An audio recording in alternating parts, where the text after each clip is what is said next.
This is Endscreen Noise. My name is Colin Dixon, founder and chief analyst at Endscreen Media, and today is August 4th, 2017.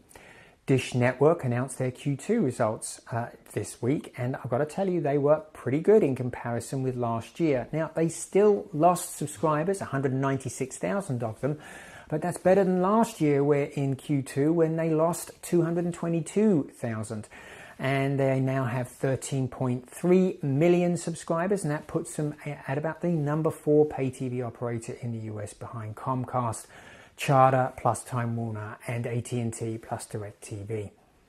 There was some other good news that their churn numbers are actually down as well, 1.59% per month in Q2, down from 1.96% per month in this same quarter last year. So that's a big improvement in the number of people leaving and coming. So that churn number is a good result, I think, for Dish.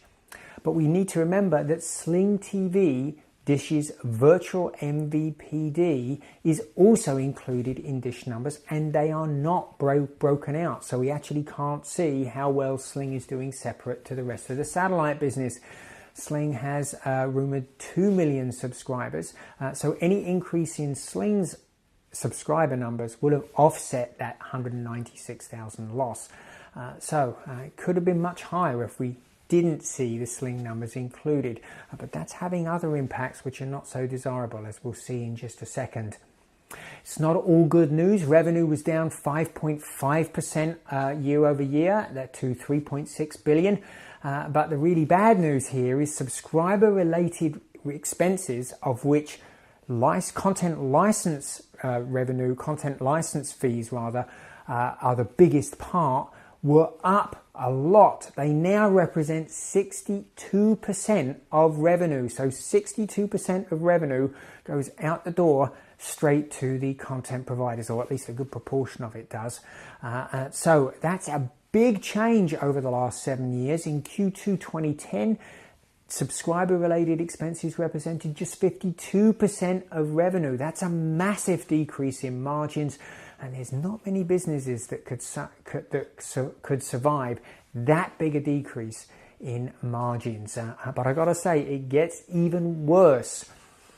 The amount customers are spending, the average amount customers are spending, is falling at Dish. And that's very different to operators like Comcast, where they're still rising. ARPU, average revenue per unit, was down 3% year over year to $87.25. So why is this falling? What's going on? Well, for sure, consumers are trying to save money by cord shaving, that is, dropping to a lower level of service or getting rid of a premium service like Showtime or HBO. But one big effect here is the effect of the Sling TV subscribers. Sling TV customers are spending a lot less than $87.25 a month. You can get into Sling for $20 a month. You can add DVR for $5, and you can add a couple of their packs, channel packs for $5 each, which would take you to, $35, $40?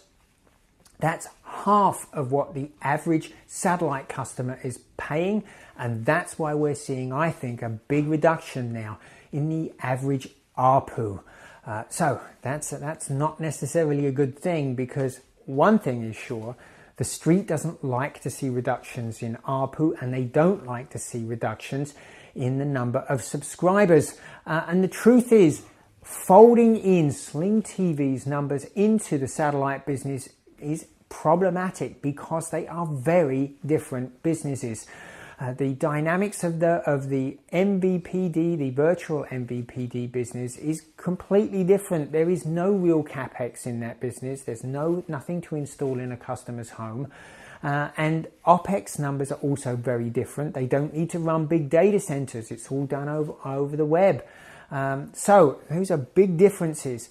The margins in online businesses also are much less, and the margins in the virtual MVPD business is dramatically less than traditional pay TV. Again, that's harming Dish's bottom line. And in fact, some virtual MVPDs almost certainly are not making money. I'd be very surprised if DirecTV Now was making money. Although I will say, Roger Lynch, Sling's CEO, says that Sling TV is making money on their subscribers. But notwithstanding that, this is very challenging for Dish, because if they don't include Sling numbers, then they'd see a much bigger fall in their overall subscriber numbers. But including them makes their financials look much, much worse.